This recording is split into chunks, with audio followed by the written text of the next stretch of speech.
Hey everyone, so One Piece chapter 1022 just came out, and this was another great chapter. I have a feeling that probably most everyone really loved this chapter because I think most One Piece fans, probably like 60 to 70%, at the very least really like Zoro or really like Sanji. So this was a great chapter for both of them, probably one of the highlight chapters of Onigashima for both of them. So I have a feeling that most people are going to be very, very, very happy about this chapter, rightfully so. So, a lot of what we just saw this chapter did reaffirm several things that I have been saying about Sanji for a long time. I will get to that more in depth once we get to talking about that Zoro and Sanji moment. Before that, let me quickly address the Marineford analysis since people have been asking. The Marineford analysis is now in the works, it's in the pipeline. I'm working on it. It should be out in September. Okay? So look forward to that. It will be really, really long, it will be very in depth. I'm not going to say anything more about it, but that should be out in September, barring some unforeseen circumstance. So, aside from that, from the start of the chapter, okay, Oda gives us a bit of a recap, as he has been doing at certain intervals, of what the general flow of the fight is, what the current state is, etc., how things have shifted, what are the numbers, etc. So, I think that at the very least, I need to go back once Act 3 is all said and done. I need to personally go back and just read the entire Onigashima battle from start to finish, because generally, I think what has been a little hazier in my mind, reading chapter to chapter, and I'm sure that it's the case for many of us, is the flow of the battle, right? So, how things are swinging back and forth, how big of a deal gaining one advantage is in a certain moment, how pressed the alliance is in a moment, how pressed the beast pirates are in a moment, etc. Right? So, for example, the Kibidango moment that was portrayed as a pivotal moment, but I don't remember exactly what the state of things were right before the Kibidango, because I remember it feeling a little bit abrupt, when it was revealed that in that same chapter, hey, the Alliance actually, they're all in a really bad state right now. They all have their backs against the wall, but the Kibidango is about to fix it. So I don't remember exactly what the flow of the battle was prior to that, leading up to that moment. So I think, just in general, I think I'm going to be able to appreciate sort of the flow, ebbs and flows of this whole battle better in retrospect once I'm reading it all in one go. Because right now, usually the highlights of the chapter are focusing more so on individual characters and how things are going for individual characters. So that aside, the very first scene that we got between characters, I mean, aside from, I suppose you could say, reestablishing that Onigashima is 15 minutes away from the mainland of Wano, so we are most likely going to be seeing Momonosuke getting Luffy back to Onigashima in that span of time, right? So, anyway, first scene that we see is Raizo versus Fukurokuju, right? And both of these guys are not your traditional ninja. So Fukurokuju, it seems, fights primarily with his earlobes, which is classic One Piece.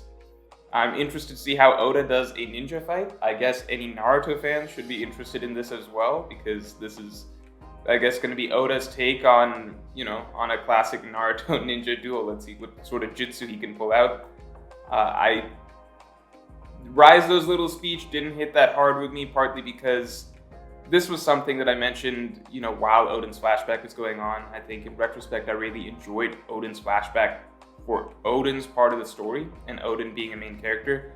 I feel like it was one of the rare One Piece flashbacks where we did not, because Raizo talks about the strength of the emotional bond between the Scabbards and Oden, and I definitely think going back and reading that flashback, that was the one part of it that was really, really not fleshed out whatsoever. So we got really this emotional bond that Raizo was talking about between him and Oden.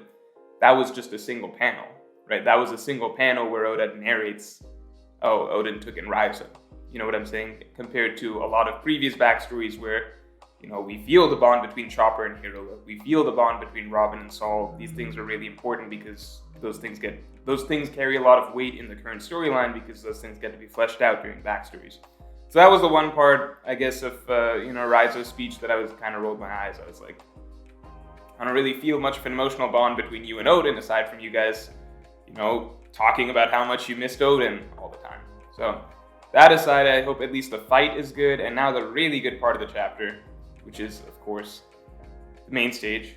So, King and Queen, first of all, the spread of King and Queen is definitely one of my favorite spreads that we've gotten in the Onigashima, over the span of Onigashima so far, period. Because I did not realize,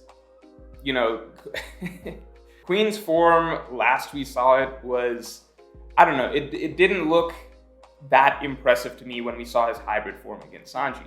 But I will say that here, in this spread with King, where both of them are made to look out basically like a nightmare duo, I think Queen looks amazing, and I think King, of course, looks amazing. King is exuding more of his fire-based abilities at this point, so I guess a bit of a, I won't say a sign that maybe he was holding back or something like that. I wouldn't say that, but I will say that I do think that King probably has more to show just because of the fact that he is an unknown race that has some level of fire producing capability. So I wonder how far that can go, right? So I wonder to what extent can King manipulate fire. I doubt it's close to something like, Ace, who has a fire devil fruit, but I wonder how far King could take this in conjunction with all of his other abilities, being a flying type zone, having a sword, etc., etc. I'm really interested to see if we will be seeing, I guess a flame swordsman, like a fire wielding swordsman over the course of this battle, because it does look like King is about to fight Zoro. So they are naturally punishing the gifters who change sides. Makes sense. It's a war. You would probably punish those who basically betrayed you. You probably wouldn't be that concerned with, magic Kibi dangos are the reason I changed sides. Like, I don't think that would fly necessarily for the Beast Pirates. So, makes sense. Marco and Sanji. I like how this opens with basically, we got to see Marco have his go against King and Queen, and Marco, I think this was obviously an amazing showing for him all around. If Marineford did not make you impressed with Marco, this entire Onigashima battle should, because he held his own against King and Queen while having to do work in other areas. Like, Marco had to use his flames for the Ice Oni situation. He was doing a lot besides just fighting King and Queen. So he's been all over the place. Started by taking on knocking the Big Mom pirates back down, then taking on Big Mom herself briefly. Marco has done so much over the course of this battle that, I think Marco fans finally got, probably what they're looking for out of this character, at least in terms, I think he has gone above and beyond what a lot of us might have expected him to do in Onigashima. So, Marco, I think nothing more can be said for him. I think one of the big points as well is that he got to go out on his own terms, right? So towards the end, we see King throw out another attack and Marco block it yet again. And it's not like I expected that Marco would slowly get tired till eventually King and Queen overpower him. And sure, that would have happened eventually. But I like the fact that, we get to see Marco go out in a good moment. He stops an attack and then checks out himself, right? He's like, okay, that's it. I'm gonna take a seat on the bench. I've done enough. I'm done for the day. Maybe not for the day, but I'm done for the moment, right? So I'm gonna take a breather. So I like the fact that all the way to the end, even as Marco is getting tired, Oda still gives him sort of the respect as a character that he's not gonna show Marco just, because Oda has used Marco in the past in several ways to hype up other characters, right? Like Gar, like Blackbeard, first of all, but just in general, right? Like, just hearing about over the course of Marineford, we see Marco, he's keeping up with the admirals, but he's not quite there. Then during the Payback War, we hear that he was defeated by Blackbeard. I think it was really, really good to see the showings that he got here. Now, if you wanted to see King and Queen do more, I think that's still fine. That's still going to happen just because I don't think that King and Queen themselves have gone all out yet. I think especially King, considering King has these Pyromancer abilities that we have yet to see more of. And I have some ideas on the race, or maybe a little bit of what happened to the race that King is, right? So I got some ideas from this chapter based on what Marco said about where they live. So I think I'm going to save that for another video a little bit down the way, but I think I've got an interesting idea. So I'm interested to share that with you guys, talk about it. Yeah, I think I'm going to save that for a theory video. Actually, you know what? Maybe I'm just going to share it here because I don't think it's long enough to share in a theory video. So I'm going to share it here, all right? Here's my theory on what happened to the King's race, okay?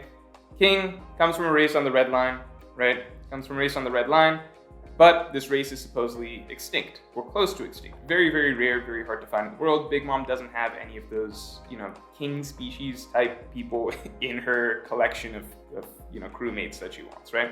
So, why is that? Because who else lives on the Red Line? The Celestial Dragons. Do you think the Celestial Dragons would be okay with some other race just sitting up there on the top of the world with them? Obviously not, okay? So, my opinion, there was a bit of an extermination that happened. Whatever race was staying on I have to read Marco's line again. I don't know if he says your race lives on the Red Line or lived on the Red Line, because that does make a big difference. But either way, I think one of the reasons that they would be so rare would be if there was a mass extermination that the Celestial Dragons did when they decided to set up shop on the Red Line. As we know, the Celestial Dragons didn't always live on the Red Line, right? The Celestial Dragons are simply the descendants of the 20 nations that initially defeated the Ancient Kingdom. So whenever they set up shop on the Red Line, that is when it makes sense to me that there would have been some level of extermination of the race that King is a part of, okay? So that makes a lot of sense to me. Besides that, I would assume that I don't know. If I had to throw out an idea for what King's race would be, I would say Tengu, because from what I know of Japanese mythology, Tengu are, flaming swordsmen with wings. I think I'm not the best in Japanese lore. Okay, so don't hold me to that, but that at least seems about right to me. Okay, but then again, Oda he's not going to be pulling from Japanese lore for all of his races. He likes creating unique races, so long leg, long arm tribes, the minks. So for all we know, King is just going to be a made-up race that Oda just created for the story of One Piece. But if I had to guess a race based on Japanese lore, I would say, okay, maybe King is a Tengu. So, all of that aside, theory snippet of this video over with, okay? But keep that in mind, that's a theory that I'm sticking to. So,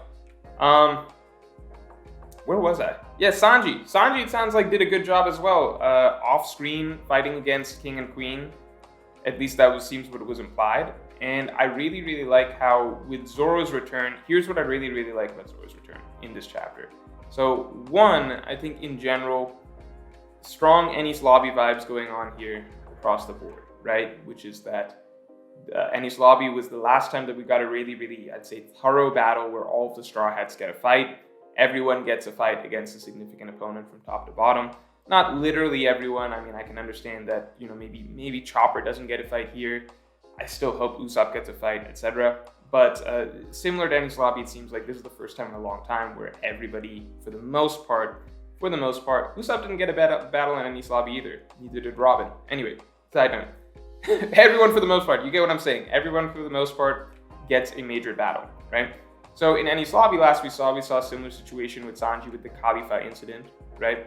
And here we're getting that again with the Black Maria incident. Very, very closely parallel incidents. They're basically exactly the same. Differences in this situation, Sanji's willing to ask for help. Character growth, yay. So besides that, the flip side of Zoro's entrance into this battle and Sanji's entrance into the Enies Lobby battle, where their big return, they both had big return moments. The cool little switch, I guess, is basically back then it was just Zoro having to fight against Kaku and Jaibura. Obviously, Usopp tried to help, but he was not capable of helping in that situation. He wasn't strong enough to take on Jaibura, and Zoro was clearly not able to stop Kaku and Jaibura at the same time, which is why Sanji had to come in and kind of save the day. So same situation here. Sanji, with Marco tapping out, it's Sanji's responsibility to take on King and Queen by himself, but he's not going to have to do that alone because we get Zoro coming back in his big return moment. So, really, really like that. Nice little parallel there. I think, yeah, just period, nice little parallel there. And I just really like seeing Zoro and Sanji back in this dynamic again. We got some of that in Wano Act 2, right? We got that in Wano Act 2 with them both coming together at the end of the Flower Capital section of the story after Yasuo's death, right? But that was very brief. This is a significant moment.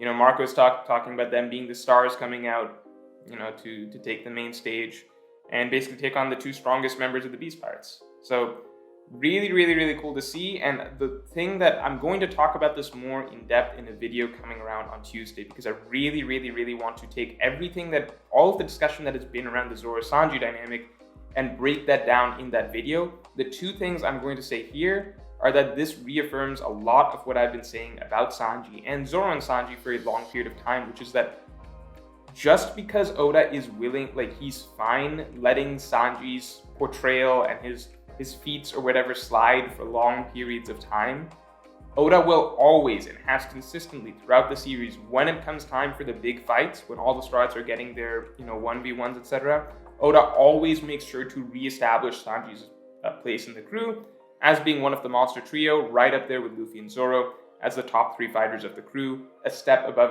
everybody else, right? Oda always does that. And 2, so much talk that we had to listen to about how Oda is not interested in pursuing the Zoro and Sanji dynamic anymore, how that is an old dynamic, a pre-time skip dynamic, and Oda is moving that aside and kind of dropping that from the series, and that from here on, Oda is more focused on pushing Luffy and Zoro ahead in terms of their significance as fighters.